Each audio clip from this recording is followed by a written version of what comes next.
You've been so, so good to me. You've been so, so good to me. Oh, to think where I would be if not for you, if not for you.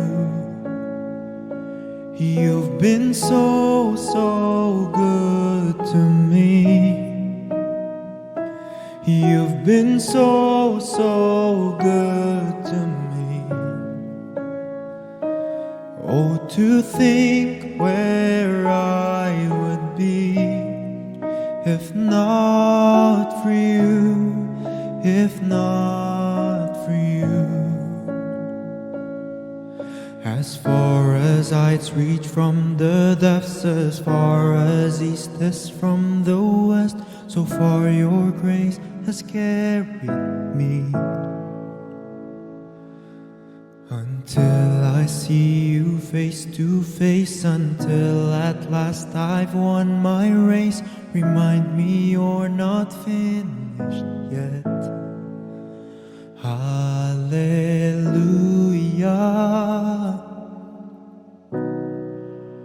Hallelujah.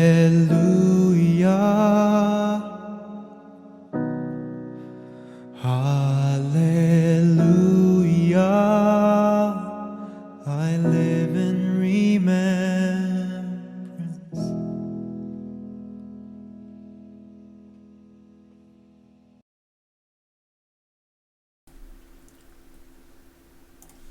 Good morning everyone, ito po ang inyong lingkod, si Pastor Ruel Camia po mula po dito sa Winnipeg, Manitoba, Canada para po sa ating pag-aaral ng salita ng Diyos ngayon pong umaga.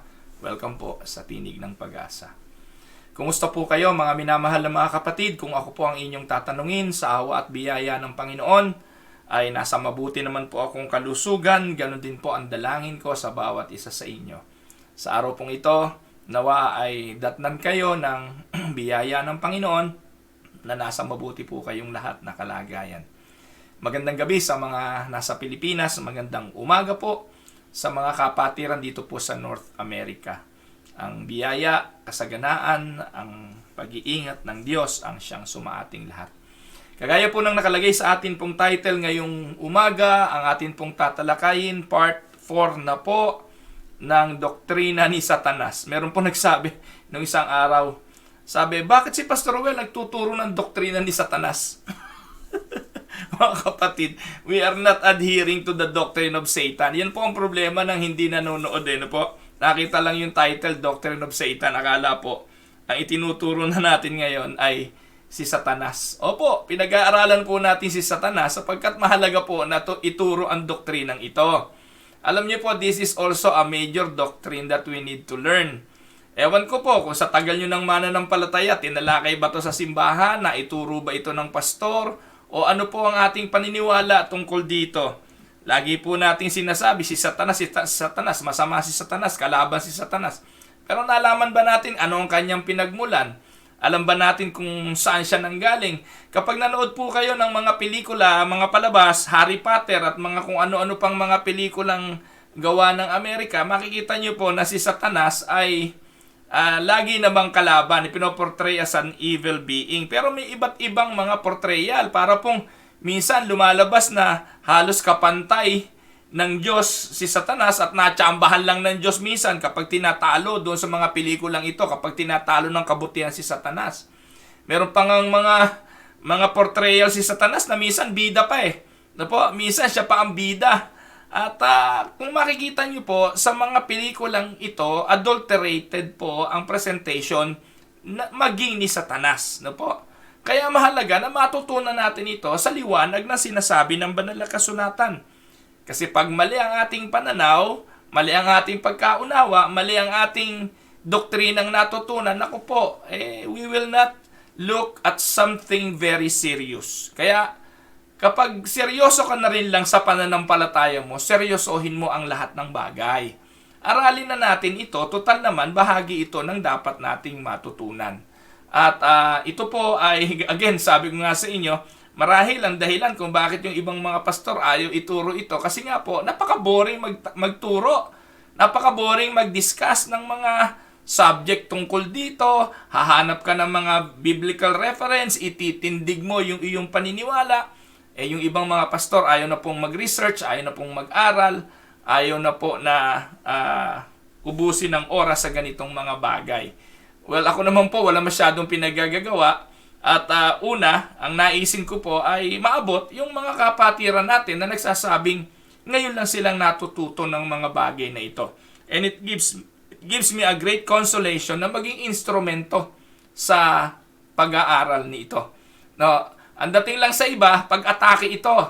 Ang dating lang sa iba, pag-atake doon sa mga pastor na walang ginagawa. Well, ano magagawa ko kung talagang walang ginagawa? Minsan, yung mga walang ginagawang mga pastor, sila pa yung umaatake na ang akin daw ginagawa ay pang-aatake sa kanila. Well, kung pag-atake sa kawalan ninyo ng ginagawa at sa katamaran ninyo, edi magalit na kayo. No? Pero hindi po kayo ang aking inaatake. Ang inaatake ko po ay maling katuruan na namamayagpag at naghahari ngayon sa mundong ito. Ito naman po ang sinasabi ng Biblia. Darating yung panahon na ang mga tao ay magiging maibigin na lamang sa mga bagay na maganda sa pandinig. Magkakaroon ika ng itching ears na they will no longer listen to sound doctrine at naka-incline ang kanilang mga pandinig sa mga bagay na masaya, katawa-tawa, mga bagay na gusto nilang pakinggan, mga kwentong bayan, no po? Yan na lang po ang gustong mapakinggan. At itong mga ganitong mga doktrinang tinuturo ng Biblia, hindi na po nila to binibigyan ng pansin. Pero salamat po sa inyo, sa mga nagtsatsaga na makinig sa akin araw-araw. I hope ay nakikinabang kayo at nagiging daan ito ng inyong mga pagkatuto sa pananampalataya. So again, ang akin pong tatalakayin, nasa dulong bahagi na po tayo ng Doctrine ni Satan. Tapusin na po natin to. Umalis na po tayo sa pag-aaral na ito. Dahil napapagbintangan ba tayo nagpo-promote ng doktrina ni Satanas? Hindi po kasi sila nakikinig, kaya hindi na naiintindihan. So, Doctrine of Satan Part 4. Ano po ang ating tatalakayin? Satan's Judgment and Destiny. Ano po yung kahahantungan nitong matandang ahas na ito na lumokot, dumaya sa sanlibutan? So, ano po yung final judgment? Maganda po ito na makita natin na si Satanas ay may hatol na. Amen? So ano po ang ating makikita? Sabi po, the judgment of Satan's fall into major spheres. Dalawang bagay po ang ating mapag-aaralan dito. Ang unang sphere ay yung tinatawag na natapos na. Those already accomplished. Yung hatol kay Satanas natapos na. Meaning, nangyari na. At meron pa hong tinatawag na final judgment that await future fulfillment. Ayan. So, meron na pong two phases o two spheres ang tatalakayin natin sa hatol na ito kay Satanas. So, tingnan po natin yung judgment anticipated and accomplished. Ayan. Dalawa po yung tatalakayin natin. Judgments anticipated and accomplished. So, may iba't ibang naging hatol na po kay Satanas. In fact, tatlo yung pagtutuunan natin ng pansin.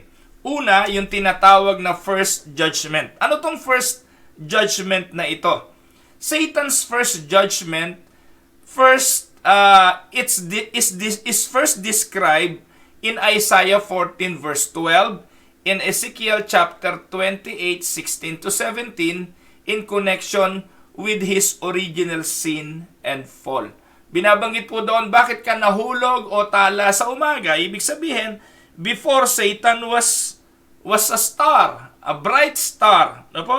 Tala sa umaga, bright morning star. Yun po ang literal na pagkakatagalog. Bakit ka nahulog o tala sa umaga? So, yun po ang sabi ng Bible. So, meaning, Satan fell. Ano po? At ito po yung unang parusa sa kanya, yung kanyang pagkahulog. Second, dito po pinakikita, ano po? It is stated he had fallen from heaven and was cast out of his original standing on his original position as the anointed cherub. So, dyan po sa mga talata ngayon, Isaiah 14:12, Ezekiel 28, na nabanggit na paulit-ulit ko na po ang mga verses na yan sa mga nakalipas nating pag-aaral, ipinakita po na nahulog si Satanas mula sa langit and he was cast out. Cast out from his original standing. So, yun po yung unang judgment niya. Tinanggal po siya sa dati niyang kalagayan. Tandaan po natin, natalakay na rin po natin, Satan was a created being like us. Katulad po natin, siya po yung nilikha. Hindi po siya self-existence like God. Si Satanas po ay nilikha ng Diyos. Kaya po mga kapatid, pina-research ko po sa inyo kahapon yung pong declaration ni Martin Luther na the devil is God's devil. Bahagya po nating pagtuunan ng pansin yun. Bakit po sinabi ni Martin Luther yung word na the devil is God's devil? Because on the original fact that God created Satan. No? He created Lucifer. Siya ang gumawa dito. Pero hindi po ang Diyos ang nagpasama kay Lucifer. Hindi po ang Diyos ang nagtulak sa kanya na magrebelde. Hindi po ang Diyos ang nagdesisyon nun. Ayon po sa mga talatang ating binasa, it was Satan who rebelled against God. He chose it for himself to be the devil. Ngayon mga kapatid, bakit sinabi ni Martin Luther na the devil is God's devil? Una, on that fact that it was God who created Satan. Second, to the reality that Satan cannot do anything without God's allowing it. So, Pastor, ibig bang sabihin, lahat ng mga kasamaan na ginawa ni Satanas at ginagawa pa ngayon ni Satanas ay pinapayagan ng Diyos? Yes! Mga kapatid, nothing happens without the foreknowledge of God. Without God allowing it. Kung ayaw ng Diyos, hindi niya to papahintulutan. Hindi po ba, naniniwala po ba kayo doon? Kasi po ako naniniwala na God will not allow things to happen if He doesn't want it to happen. Kaya lahat ng nangyayari, even the attack of Satan to every one of us, it was allowed by God. At ang pinakamaganda example nito, yung nangyari kay Job Ipinagpaalam pa ni Satanas si Job. Hindi pwedeng gumalaw si Satanas kung hindi papahintulutan ni Job. Kaya mga kapatid, kung dumadaan ka man sa ganitong mga bagay, tandaan mo, magandang magtagumpay, magandang manalo laban sa kaaway. Pero kung matatalo ka, naniniwala ako, lahat ng ito ay may pahintulot ng Diyos dahil nakita na niya at ito'y meron kang kahahantungang, paglago at pagkaunawa sa mga karanasang ito. Amen po ba? Meron pa bang dudunong sa Diyos? Meron pa ba hong higit na nakakaalam ng lahat ng bagay, higit kaysa sa Diyos? Kaya maging si Satanas, he is not, hindi po siya on leash to do whatever he bid to do. Hindi po makakakilos yan without the knowledge of God. Yun po yung katotohanan. Kaya marahil ganun yung declaration ni Martin Luther. The devil is God's devil. Ang mundong ito, hindi po gagalaw without the knowledge of God. Everything on creation move according to the knowledge of God. Amen. Malinaw na po ba doon? Ganun din po ba yung nabasa ninyo? Ganun po ba yung na-research nyo tungkol dun sa ipina-research ko sa inyo kahapon? It was Martin Luther, the father of Reformation, who declared that. Na po? At yun po ang kanyang paniniwala na maging si Satanas created being. So may hatol na po siya, ang second judgment ni Satan, the loss of Satan's standing as the anointed cherub. Ayan, so ito yung kanyang hatol, no? Following his sentence, God pronounced in the Garden of Eden after the temptation yung pagkawala ng kanyang standing as the anointed cherub. No po? This announced the sure fact of his ultimate defeat through the coming of the seed of the woman, the Messiah Savior who would suffer as our substitute for sin. Yan yung second judgment. Ipinahayag po yan sa Garden of Eden, Genesis chapter 3 verse 15. Ano po ang sabi diyan? And I will put enmity between you and the woman, and between your seed and her seed. He shall bruise you on the head, and you shall bruise him on the heel. Ayan. So, ito pong Genesis 3:15 has been rightly called the Protevangelium. Ano po? Protevangelium. Ibig sabihin, the first flicker of the gospel. Ano po? Ito po yung unang pahayag, unang pagpapaliwanag ng ebanghelyo ng ating Panginoong Hesukristo.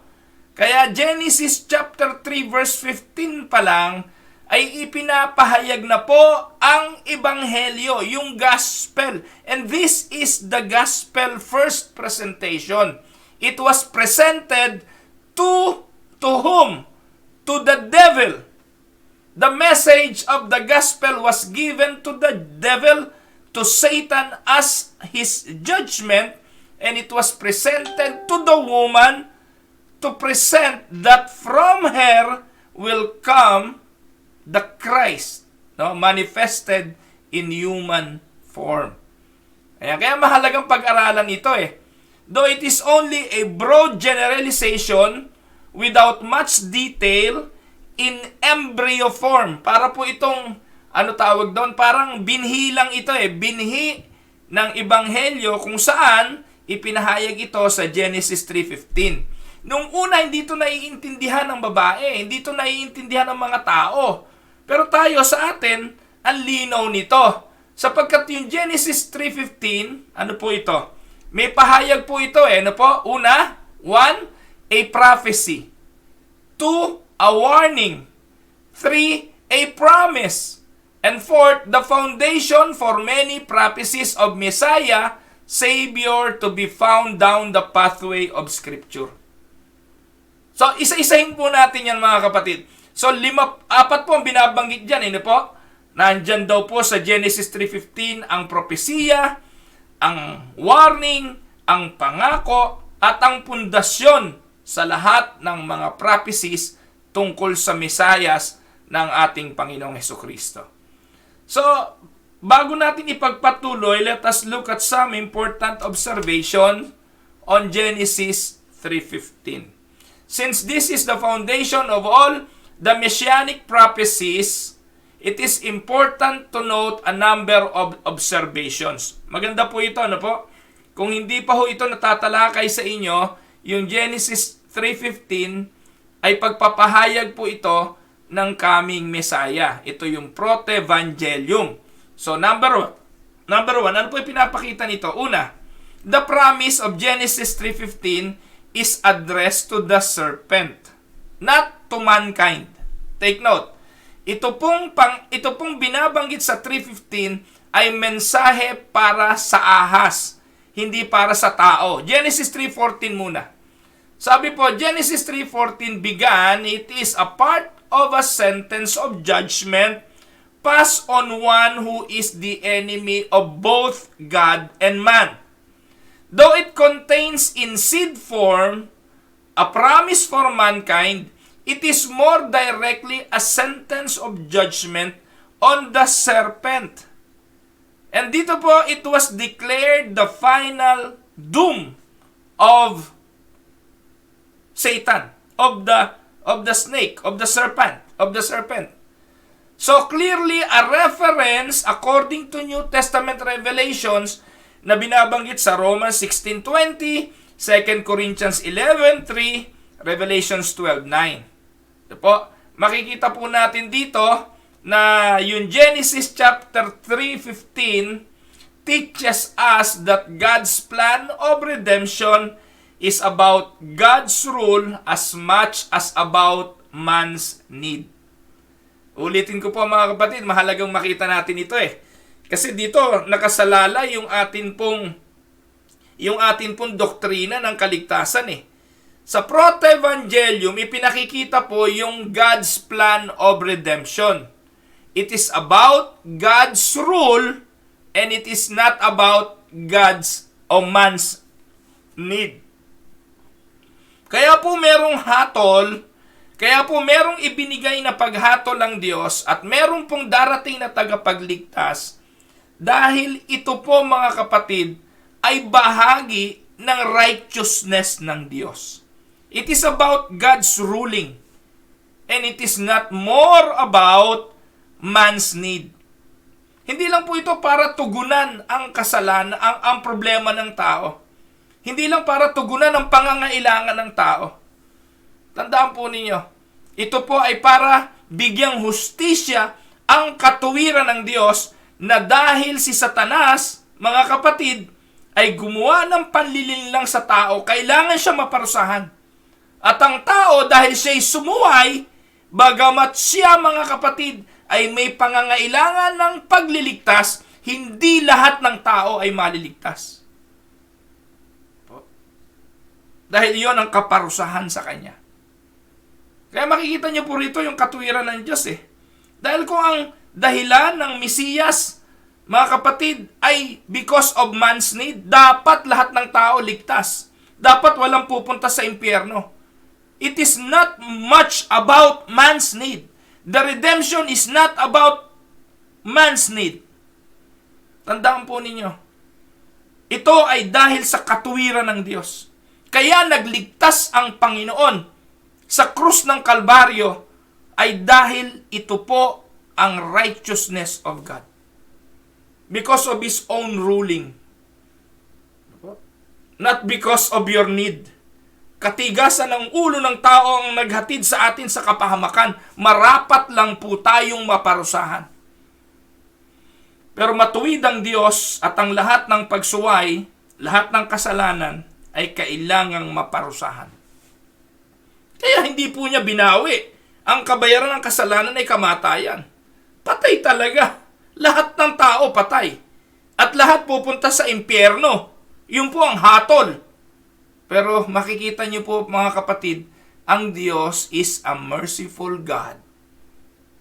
Sa kanyang kahabagan, namili siya ng kanyang ililigtas sa kapahamakan.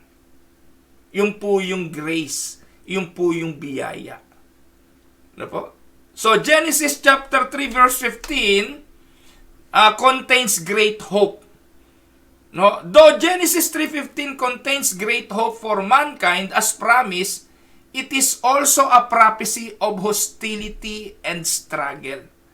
Dito pa lang sa Genesis 3:15, tandaan po ninyo mga kapatid, bagamat meron pong ipinahayag na pangako para sa mga taong ililigtas, hindi naman po tinanggal yung propesiya ng hostility and struggle. Ano po yung hostility and struggle? Yung salitang enmity. It comes from the Hebrew word which means to hate. Ngayon ang tanong, sino ang magkakaroon ng enmity?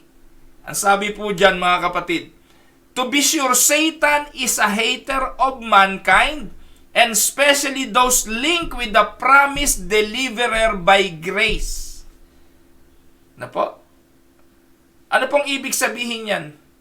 Therefore, prophetic sentence is cradled in a warning of great conflict and foreshadows the perpetual struggle and incessant activity of satanic powers that will oppose man and God's plan of salvation to the one who would come.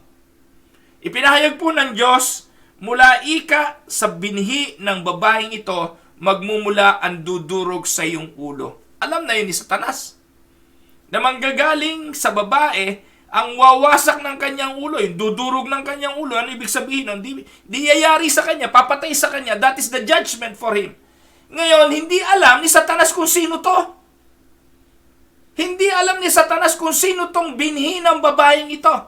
Kaya kung titingnan nyo throughout the history, and totoo naman, walang tigil sa pagwasak itong si Satanas. Satan hate mankind.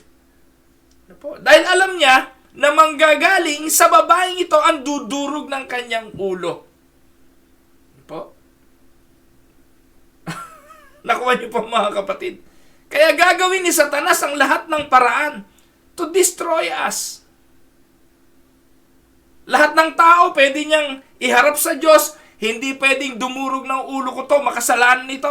Hindi pwedeng ito ang dumurog ng ulo ko kasi ito'y kaparehas ko rin, alagad ko rin ito. At tandaan po ninyo, lahat ng nagkasala ay namumuhay ayon sa kalooban ni Satanas.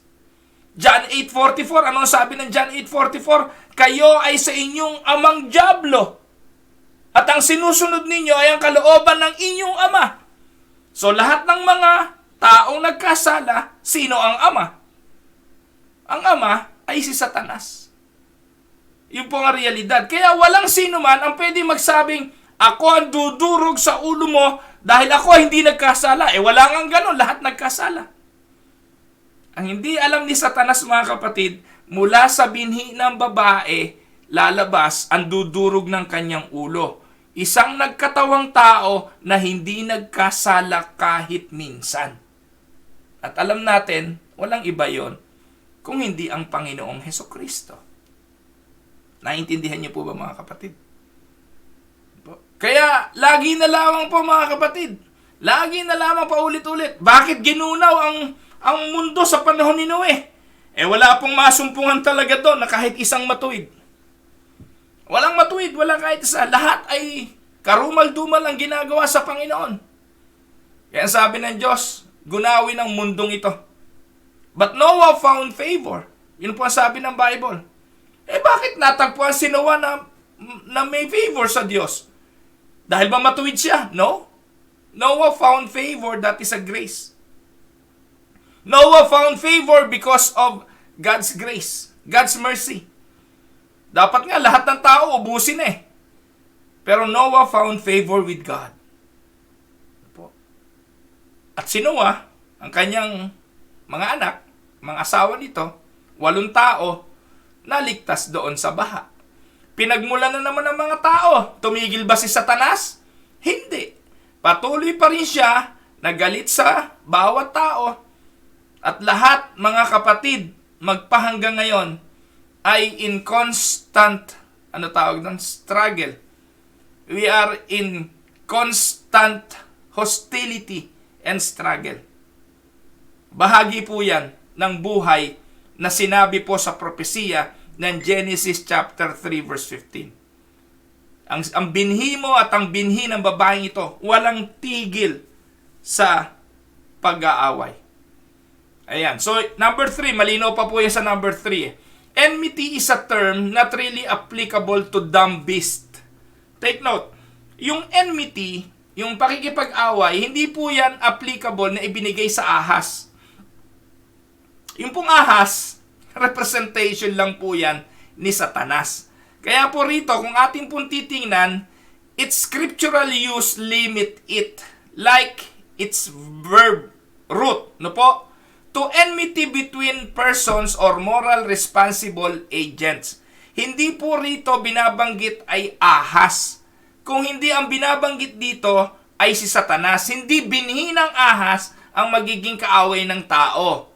Yung enmity between Satan and between human ay ipinapahayag. Hindi ho away lang ng ahas at ng tao. Bagamat sa panahon natin ngayon, talaga namang ahas ay nakamamatay kapag nakatuklaw. Pero hindi po nangangahulugan yung animal na ahas ang tinutukoy dito, kundi the one that is in the animal, which is Satan. Ano po? As just mentioned, the New Testament reveals the figure of Satan behind the serpent and rules out the idea of mere hostility between humankind and snakes. Bagamat sa panahon natin ngayon, galit din tayo talaga sa ahas.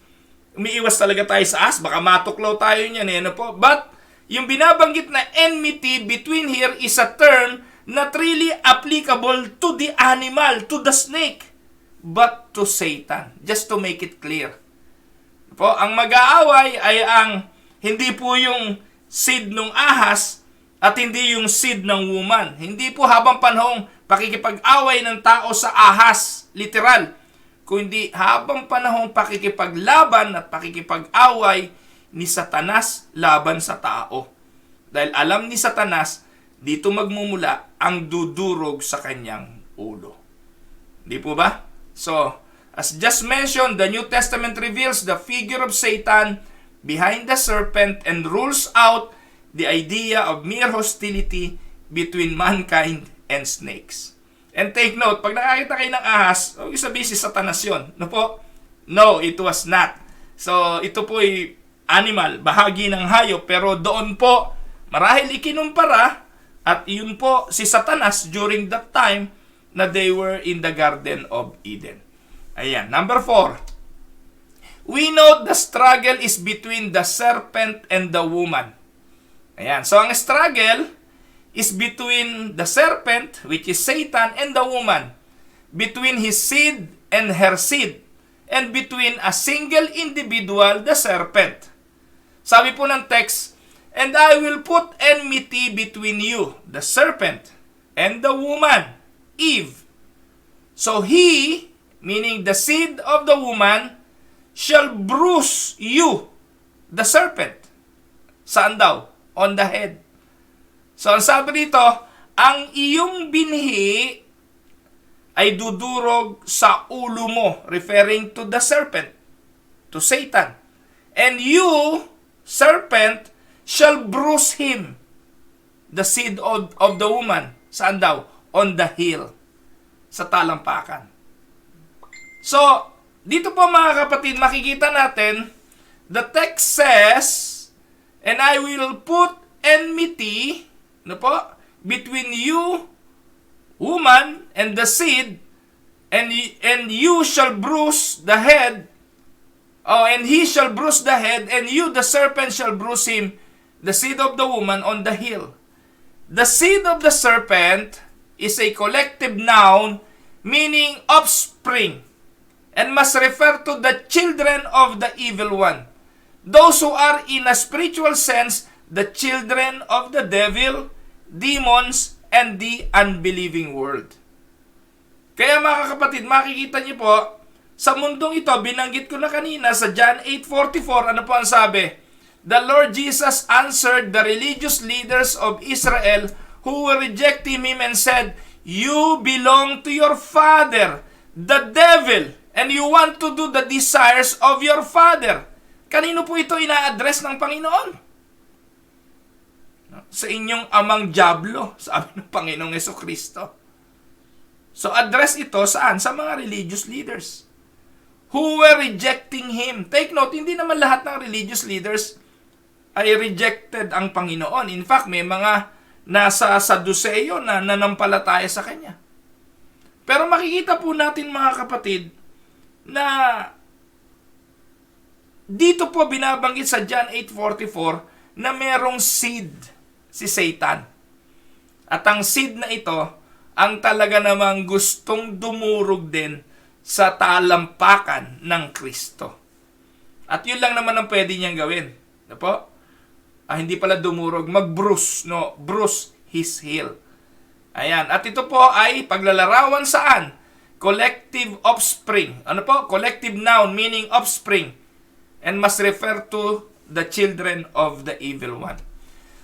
So, if seed must refer to a whole class and is used in the collective sense in the first half of this statement, then seed in the second half of the statement must be used collectively for the descendants or posterity of the woman. Ito yung godly line. The enmity then is one that will exist between two groups throughout history. The serpents and the woman.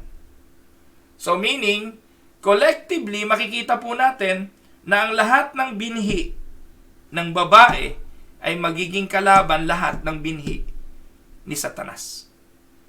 At ito po mga kapatid, ay walang tigil na pakikipaglaban. Kaya mahalaga po mga kapatid na ang mga mananampalataya ngayon ay maalam. Ang mga mananampalataya ngayon ay natututo at nag-aaral. Inaalam kung ano yung mga turo ng ating Panginoon, baka tayo ay madaya pa dahil walang katapusan po hanggang sa ikalawang pagparito ng Panginoon ang trabahong ito ni Satanas na awayin at makipagdigmaan sa mga binhi ng babaeng ito. At ang binhi ng babaeng ito, hindi lamang po Panginoong Jesucristo ang tinuturing, kung hindi lahat ng mga mananampalataya. Kung dito po sa 844 nandyan, binanggit na ang mga masuwayin at mga kalaban kontra sa Panginoong Jesucristo ay mga anak ng dyablo, so meron din namang anak ng kaliwanagan. At meron din po John 1:12 na ang sabi po, ang sino mang sa kanya ay sumampalataya ay binigyan ng karapatang maging anak ng Diyos. Tayo po ay binhi ng babae kung tayo ay mga naging anak ng Diyos through what? Through adoption. No po? Sa spiritual. Sa pamamagitan ng ating pananampalataya, God gave us the spirit of adoption. That is why we call Him Father. Amen? So bahagi po tayo ng binhi ng babaeng ito na binabanggit. In the last part of verse 15, however, the seed is narrowed to singular he and the singular you, which anticipates a person, a particular seed, who does battle with the serpent, who is Satan.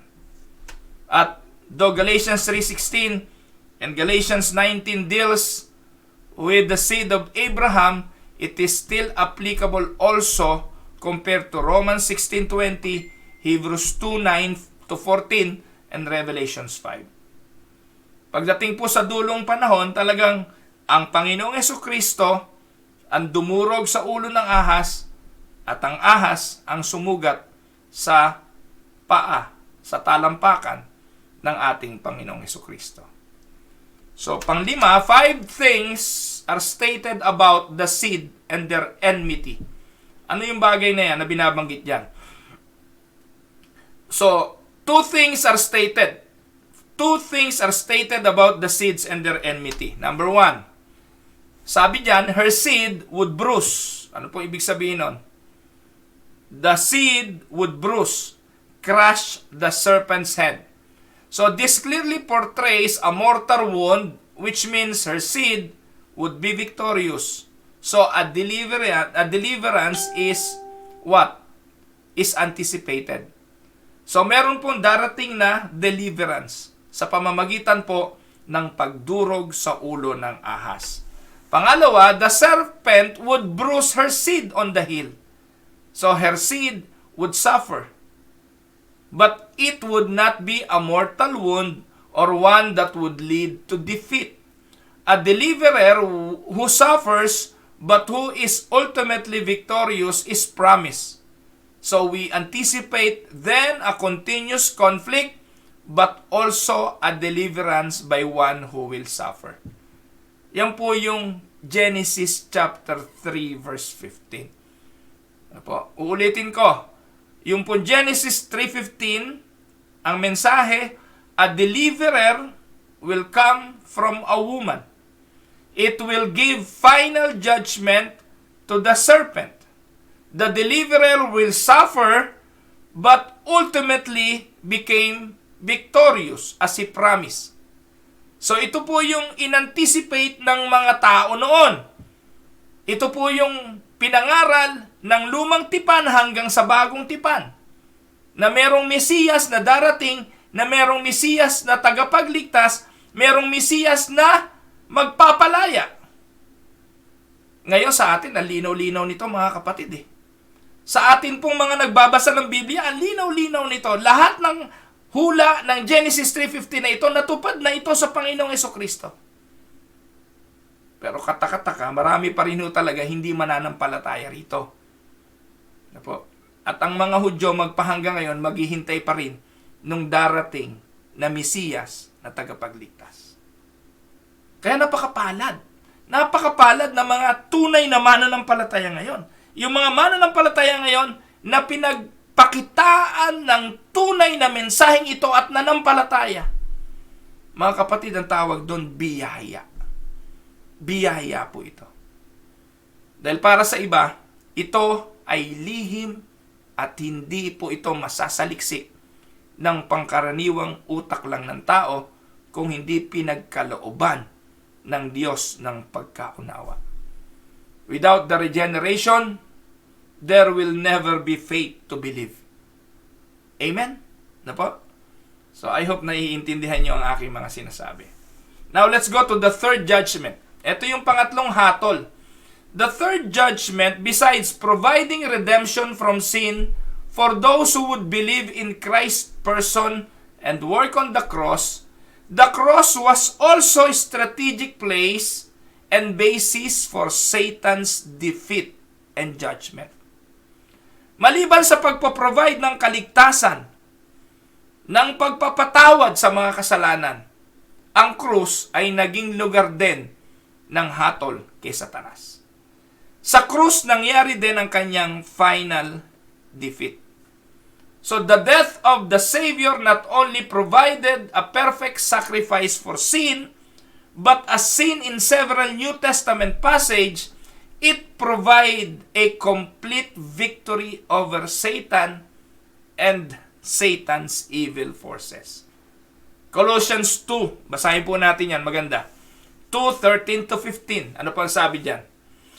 And when you were dead in your transgression and the uncircumcision of your flesh, He made you alive together with Him, having forgiven us all our transgressions, having cancelled out the certificate of debt, consisting of decrees against us, and which was hostile to us, and He has taken it out of the way, having nailed it to the cross.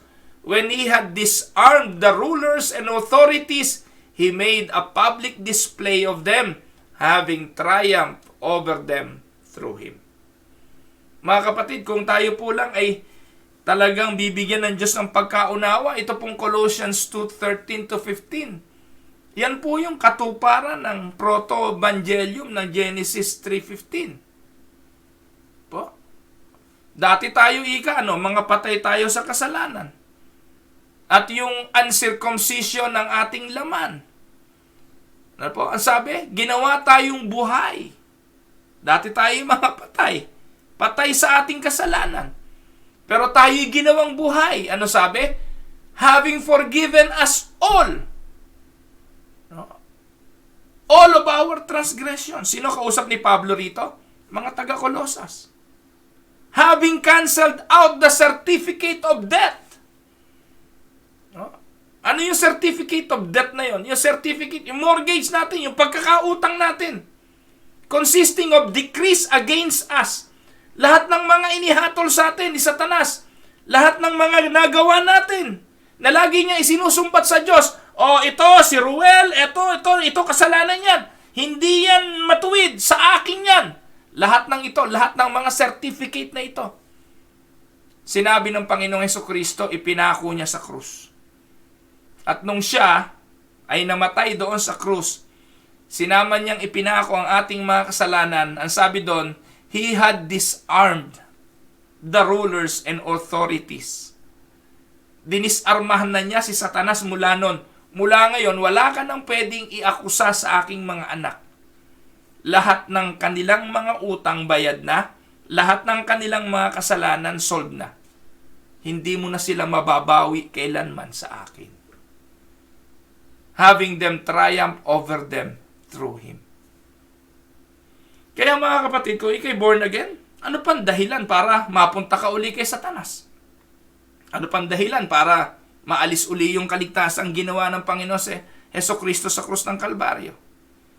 Ano pang dahilan para mawala yung kaligtasang ipinagkaloob niya? Siya na nga gumawa nun. Napakahalaga po nun, mga kapatid. Naalala niyo po ba yung Luke chapter 10 verse 17? Maganda to eh. Sa Luke 10:17, nung isinugo ng Panginoong Hesukristo yung kanyang 70 na mga alagad, nagbalikan sila. Tuwan-tuwa.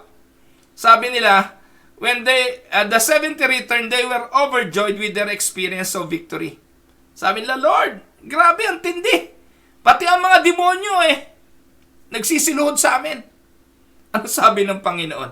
Verse 18, ano sabi ng Panginoon? Then Jesus said, I was watching Satan fall from heaven like lightning. Jesus saw in those victories the defeat of the devil.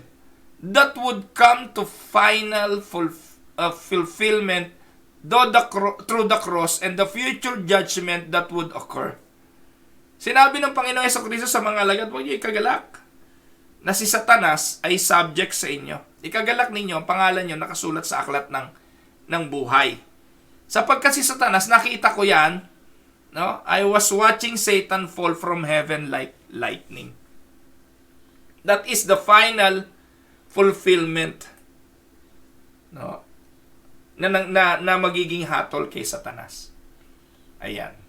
So, similarly speaking, of the Holy Spirit ministry of convincing men of the truth of the gospel, the Lord Jesus said, "And He, when He comes, He will convict the world concerning sin, and righteousness and judgment concerning sin, because they do not believe in me, and concerning righteousness, because I go to the Father, and you no longer behold me, and concerning judgment, because the ruler of this world has been judged." Christ's sure victory over Satan through the cross serves clear notice on unbelievers of their judgment as well. Ayan. Though defeated at the cross, Satan is still active and walking about like a lion on the prowl. 1 Peter 5, verse 8. But he is also like a condemned criminal waiting for his execution, waiting for his sentence of judgment to be carried out as anticipated by the apostle when he wrote, ano sabi ni Paul? "And the God of peace will soon crush Satan under your feet. The grace of our Lord Jesus be with you." Romans 16, verse 20. So, yan po ay darating. Amen? So, this naturally takes us to the future and final judgment of the devil as explained in the scripture. Meaning, meron pa hong final judgment at itong final judgment na ito ay future. Ano po itong final judgment na ito? Atin pong simulan. What will be the future judgment? So bukas ko na po ipagpapatuloy mga kapatid. No po? Hindi ko pala nailagay sa PowerPoint. So, tomorrow na po natin ipagpapatuloy yung tinatawag na final judgment of Satan. What will be his final judgment at paano ito mangyayari? Ayan. So, tomorrow po, samahan niyo po ulit ako, Biyernes. At ito na po yung marahil yung huling ito na po yung huling pag-aaral natin sa subject na ito. Imagine nyo, nakalimang araw tayo, isang linggo, wala po tayong tinalakay kundi itong si Satanas. Pero tatapusin na po natin bukas yung kanyang final judgment. Tayo po saglit na tumungo, tayo po ay manalangin. Panginoong Diyos na makapangyarihan, pinupuri, pinasasalamatan ka po namin sa araw na ito sa patuloy po na pagtuturo sa amin. Papasalamat po kami sa mga karunungang patuloy mo pong ipinaparanas sa mga biyaya ng kalusugan at kalakasang taglay ng aking mga kapatid. Salamat po sa hindi mo pagpapabaya sa mga pangangailangan. Salamat, Panginoon, sa iyong mga pag-iingat sa lahat ng pagkakataon. Nalapit ko po sa iyo ang pamangkin ni Kuya Joji na nasumpungan pong may karamdaman sa kanyang puso. Tinataas ko po siya sa iyo, pamangkin ni Kuya Joji Estopase. Samahan mo siya, Panginoon. Dinadalangin po namin ang aming mga kapatid na dumadaan sa mga pagsubok ng buhay.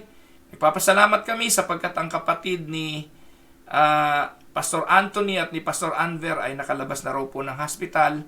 Patuloy ka po namin pupurihin, Panginoon, pasasalamatan sa buhay ng aming mga kapatid na nasa kahinaan na ng pangangatawan. Huwag mo po silang pababayaan. Ikaw po ang patuloy na sumama sa kanilang mga pangangailangan. Ibangon mo sila sa kanilang mga karamdaman kung iyo pong mamarapatin. Again, wala naman po kaming kapangyarihang pasunurin ka sa gusto namin. Ang amin pong ginagawa ay pakiusap. Kung mamarapatin mo po ayon sa iyong kalooban, mangyari po ang iyong kagustuhan. Ang mga tagapakinig po ng Tinig ng Pag-asa, Panginoon, dalangin ko po na patuloy mo po silang samahan, patuloy mong pagpalain, at patuloy na maranasan nila ang ibayong karunungan na ipahiram mo sa kanila upang makapaglingkod po kami, Panginoon, ng naaayon sa iyong mabuting kalooban. Maraming salamat. Ito po ang aming dalangin sa pangalan ni Jesus. Amen. Yan, magandang araw po sa inyo. Tatay Jerry Olaes, good morning po. Kapatid na Paz de la Cruz, Ate Yoli Dipol, magandang araw po. Kay Kumaring Ami Santos ng Caloocan, kay Ate Gina De Castro, magandang araw sa iyo. Pagpalain kayo at ang iyong sambahayan. Kapatid na Mildred Orense, pagpalain ka kapatid. Maraming salamat sa patuloy na pakikinig at pag-aaral. Ate Cora Dolor, magandang araw po. Ate Agi Victa, pagpalain po kayo ng Panginoon. Kapatid na La Paz Mendoza, magandang araw po sa inyo. Kuya Larry Montillano, magandang araw po. Pastor Albert Lopez, magandang araw po sa inyo. Nanay Belen Olaes, Ate Yoli Makatumpag, magandang araw po. Kuya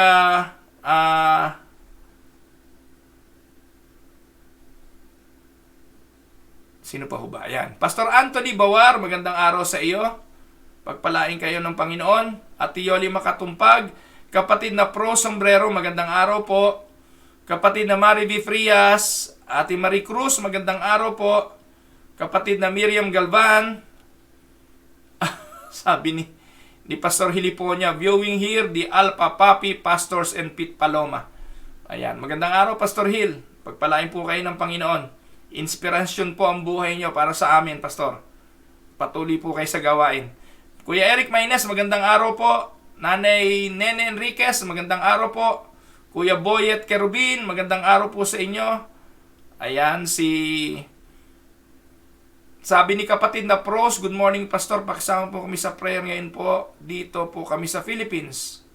At naka-quarantine ng 10 days. So pagpalain po kayo ng Panginoon, Ate Pros.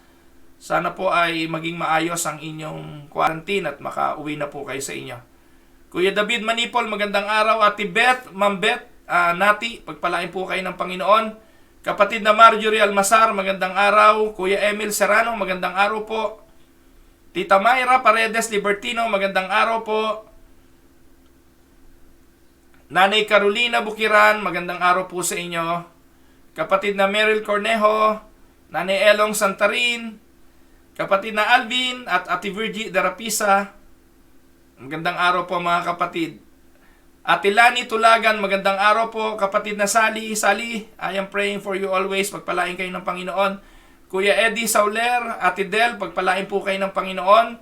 Ate Nelia Ramos, Ate LV Pasquel, Ate Delia Magkawas, at Kuya Ban Magkawas, magandang araw po. Pagpalain po kayo ng Panginoon mga kapatid. Kuya Andoy Paredes de Castro, magandang araw Kuya Andoy. Ate Agnes Causaren, Ate Ellen at Kuya Monching Gonzales, magandang araw po. Nanay Gina Medalla, magandang araw. Kay Ai at ganoon din po kay kapatid na Eric Advincula. Pastor Olan Rebullar, magandang araw po. Pagpalain po kayo ng Panginoon. So, ito po ang inyong lingkod, si Pastor Ruel Camia mula po dito sa Winnipeg, Manitoba, Canada. Kita-kita po tayo uli bukas, araw po ng Biyernes. Ito po ang inyong lingkod. God bless everyone.